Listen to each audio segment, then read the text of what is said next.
Recently, I decided to get more involved in Total Warhammer tournaments, and seeing that the clan ODM, which is known for having a lot of great players, is hosting regular tournaments every weekend called Challengers of the Grail, I decided to try my hands in their tournament.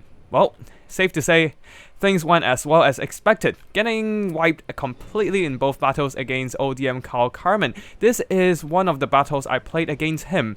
Now, despite this is a crushing defeat for me, I still want to showcase this battle because my opponent is employing some great tactics and army combos here. The matchup Dwarfs versus Empire is known to be quite advantage for the Dwarfs, but at the right hands with the right army composition and tactics, actually Empire can totally dominate this combat because of their more versatile and diverse roster. The strategy here for Carl Harmon is that he'll be deploying artillery here, double great cannons and a single hell blaster volley gun in the middle, trying to outrange my artillery and just blasting away at my units.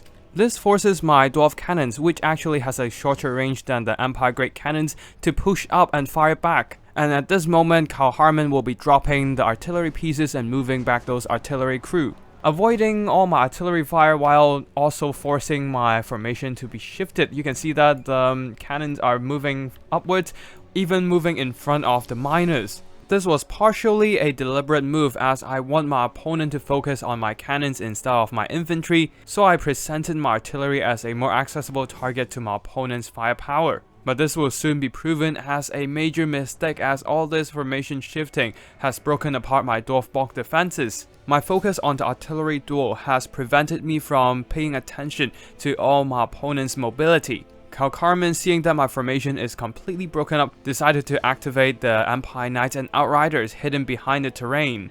Utilizing their speed advantage and due to my lack of missile infantry, the grenade launchers were able to quickly rush in and blast away my miners with nothing to hit them back. And the big gaps between every unit allows the Empire Knights to sneak through, charging straight onto the cannons which the Slayers are not quite in position to protect. Also, the Ember Wizard managed to circle around to my rear, nuking my Longbeards with an Ember Spear and dropping a Manticore Summon to disrupt my backline continuously.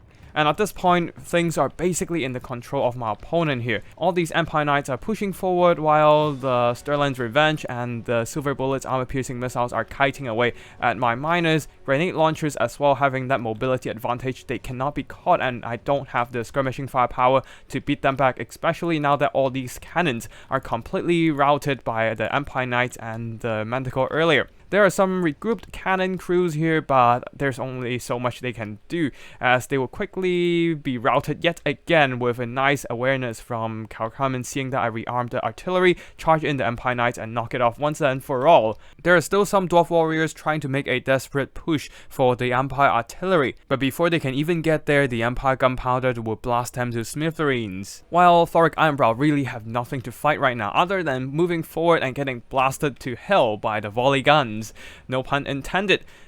Now, I can still manage to beat back some of the Empire units using the Slayers, their anti-large, and occasionally that Rune of Slowness, but honestly, at this point, things are not looking good on my side, and these Outriders alone can kite everything I have to death. Seeing that the winner is very obvious and not to drag out this battle any longer, I decided to throw in the towel there.